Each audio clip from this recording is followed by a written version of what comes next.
சீதன ஒழிப்பு மாநாடு என்று பெரிய ஒரு மாநாடு நடத்துகிறார்கள். நிக்காவுடைய விடயத்திலே பெண்ணுடைய தரப்பிலே எத்தனையோ பயான்கள் செய்கிறார்கள்.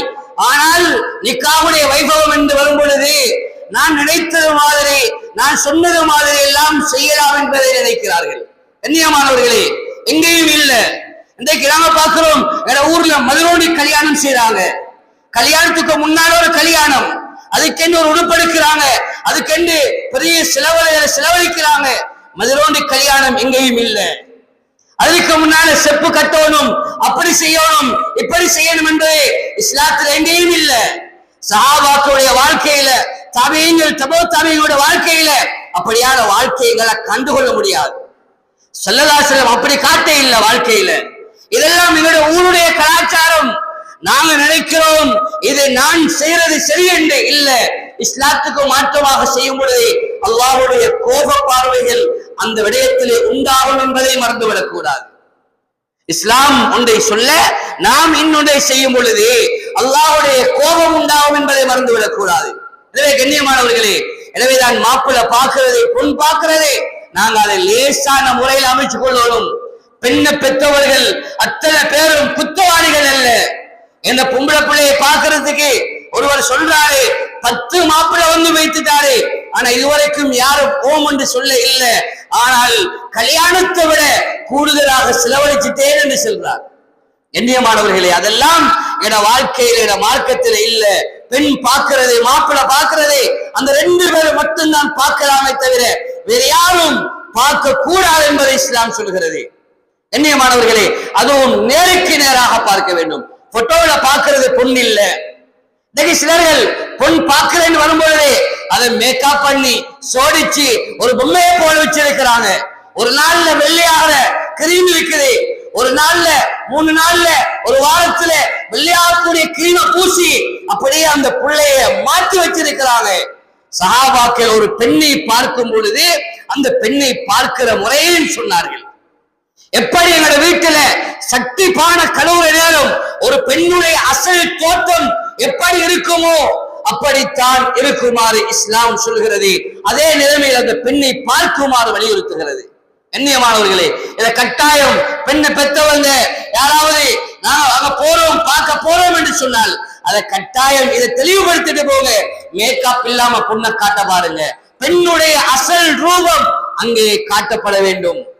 மாப்பிள்ளையுடைய அசல் ரூபம் அங்கே காட்டப்பட வேண்டும். அதுக்குத்தான் பெண் பார்க்கிறது, மாப்பிள்ளை பார்க்கிறது என்று சொல்றது. கண்ணியமானவர்களே, முதலாவது நாள் கல்யாணம் முடிச்சு அவர் அடுத்த நாள் சொல்றாரு, இது நான் பார்த்த பொண்ணில்லையேன்னு சொல்றார். மேக்கப் கலையுது, அவருடைய அசல் இயற்கையான தோற்றம் இல்ல, செயற்கை தோற்றம். கண்ணியமானவர்களே, இது எங்கேயும் இஸ்லாம் சொல்ல இல்ல. இந்த பெண் பார்க்கிற, மாப்பிள்ளை பார்க்கிற விஷயத்துல எல்லாரும் சீரழியவானம். அந்த பெண் வீட்டுக்கு பெரிய ஒரு சாப்பாட்டை, பெரிய ஒரு விடயத்தை ஏற்பாடு செய்யவானம். உங்களுக்கு போய்த்து பாருங்க, அந்த பொன் விருப்பம் இல்லையா அதை தயவு செய்து விட்டுடுங்க. அது யாருக்கிட்டையும் சொல்லவும் வானாம் என்பதையும் இஸ்லாம் தெளிவுபடுத்திருக்கிறது. நான் பொன் பார்க்க போனேன், அந்த பொன் அப்படி இப்படி என்று கூட்டாளி மார்களிடத்தில் வர்ணனை செய்வதையும் இஸ்லாம் தடை செய்திருக்கிறது. கண்ணியமானவர்களே, பெண் பார்ப்பதில் அவ்வளவு முக்கியமாக இருக்கிறது. ஆரம்ப கட்டம் பெண் பேசி வாராங்க, மாப்பிள்ளை கேட்டு வாராங்க. நாங்க எல்லாம் எதை பார்க்கிறோம்? எல்லாரும் கேட்கிறாங்க, மாப்பிள்ளை எப்படி, மாப்பிள்ளை எப்படி, மாப்பிள்ளை நல்ல தொழிலான்னு கேட்கிறாங்க. மாப்பிள்ளை நல்ல தொழிலா, அரசாங்கம் ஜொப்பில இருக்கிறாரா, ஏதாவது கடையில இருக்கிறாரா, பெரிய முதலாளியா, அப்படியாப்பட்டவன மக்களா என்றெல்லாம் தேடுகிறோமே தவிர ஒன்றை மாத்திரம் விட்டு விட்டோம். ஸல்லல்லாஹு அலைஹி வஸல்லம் ஒரு ஹதீஸ்ல சுருக்கமாக சொன்னார்கள், மார்க்கத்தை மட்டும் பார்க்க முடியுங்க, மார்க்கத்தை தெரிவு செய்ய, அதுதான் சரி. மார்க்கத்தோட பொருளாதாரம் இருக்குதா, பிரச்சனை இல்லை. மார்க்கத்தோட அழகு இருக்குதா, பரவாயில்லை. மார்க்கத்தோட குடும்ப அந்தஸ்து இருக்குதா, பரவாயில்லை, அது சிறந்ததாக இருக்குது. ஆனால் மார்க்கம் முக்கியம், தீனுடைய மாப்பிள்ளை முக்கியம். யாராவது புரோக்கர் வந்து ஒரு மாப்பிள்ளை இருக்கிறார் என்று சொல்றாரு, கேட்கிறாரு, வாப்பா என்ன மாப்பிள்ளை தொழுகிறாரான்னு கேட்டா, இல்ல இல்ல மாப்பிள்ளை தொழுகிற இல்ல, ஆனால் கல்யாணம் முடிச்சா தொழுவாரு. இந்த கல்யாணமான பேருடைய வார்த்தை என்ன? இல்ல இல்ல கல்யாணம் முடிச்சா தொழுவாரு.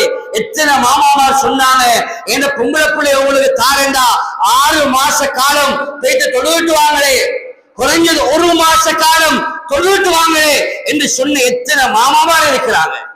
கண்ணியமானவர்களே, நாங்க அடித்தளமே பிழையாக விட்டுட்டு நாங்க சொல்றது என்ன தெரியுமா, இவன மருமகனாக எடுத்ததை விட நான் சும்மா இருந்திருக்கலாமே, அல்லது ஒரு குடியான மருமகனாக எடுத்திருக்கலாமே என்றெல்லாம் எப்ப பேசுறாங்க தெரியுமா? கல்யாணம் முடிச்சு பிள்ளையாகிட்டது, கல்யாணம் முடிச்சு 1 வருஷம் 2 வருஷம் கழிஞ்சிட்டது, இப்ப சின்ன சின்ன பிரச்சனைகளுக்காக வேண்டி பெரிசா தூக்கி பிடிக்கிறாங்க. கண்ணியமானவர்களே, இது நான் பேசுறது ஆரம்ப கட்டத்தில் உள்ளது, ஆரம்ப கட்டம். இதைத்தான் ஸல்லல்லாஹு அலைஹி வஸல்லம் சுருக்கமாக, நீ அவனை பார்க்கும் பொழுது தக்வாதாரியான, இன்னொரு ஹதீஸ்ல வருகிறது, ஸல்லல்லாஹு அலைஹி வஸல்லம் சொன்னார்கள், அப்படி நீங்க ஒரு மாப்பிள்ளை விலகிக் கொள்ளணுமா, அவருடைய நண்பர்களை பாருங்க, யாரோட சேர்றாரு. அந்த பொம்பளை பிள்ளை விலகிக் கொள்ளணுமா, அவருடைய கூட்டாளிமார்களை பாருங்க, அவர் யாரோட சேர்ந்து கொள்றாரு, யாரோட சேர்றாரு. நல்ல கூட்டாளிமார் இருக்கிறாங்களா, அவர் சிறந்த மாப்பிள்ளை, சிறந்த கணவர் என்பதை ஸல்லல்லாஹு அலைஹி வஸல்லம் வழங்கப்படுத்தியிருக்கிறார்கள். எனவே கண்ணியமானவர்களே, தீனை மட்டும் விட்டுவிட்டு மற்ற எல்லாத்தையும் பார்க்கிறோம். வீடு இருக்குதா, காணி இருக்குதா, சொத்து இருக்குதா, ஏதாவது இந்த புள்ள போனா பிழைச்சு கொள்வானா என்றெல்லாம் எதிர்பார்க்கிறாங்க. ஆனால் தீனை மட்டும் விட்டுட்டாங்க. தீனை பார்க்கிற இல்ல, பார்க்க போகல, பேச போகல, மாப்பிள்ளை குடிக்கிறல்ல, தோல் பாவிக்கிறல்ல, ஒன்றும் செய்யறல்ல. ஆனா கல்யாணம் முடிச்சா சொல்றாங்க, இவர் பாருங்களே ஒரு தோல் பாவனையாளர், இவரை பாருங்களே இவர் இப்படிப்பட்டவன், இந்த பிள்ளைய பாருங்களே ஏற்கனவே இத்தனை பேரோட தொடர்பாக இருந்த பிள்ளை என்றெல்லாம் மானங்களை சீரழிக்கிறோம் என்றால் ஏன் ஆரம்ப கட்டத்துல இதெல்லாம் எங்களுக்கு தேடி பார்க்க கூடாது? உம்மா அப்பா பார்த்துட்டாங்க, எங்களுடைய பெரியப்பா சொல்றாரு, மாமா சொல்றாரு, இதெல்லாம் தேவையில்லை. இஸ்லாம் சொல்லுது, நேருக்கு நேராக பார்த்து அந்த பெண்ணுடைய விடயத்தில் முடிவு செய், அதுதான் அவனுடைய வாழ்க்கையுடைய ஆரம்பம் என்பதை இஸ்லாம் தெளிவாக வழங்கப்படுத்தியிருக்கிறது. கண்ணியமானவர்களே, இதைத்தான் ஆரம்ப கட்டத்தில் சுருக்கமான வார்த்தைகளில் நாங்கள் தீனை மாத்திரம் பார்த்து ஒரு குடும்பத்திலே ஒரு கணவன் ஒரு மனைவியை தெரிவு செய்து கொள்ள வேண்டும் என்பதை இஸ்லாம் சொல்கிறது.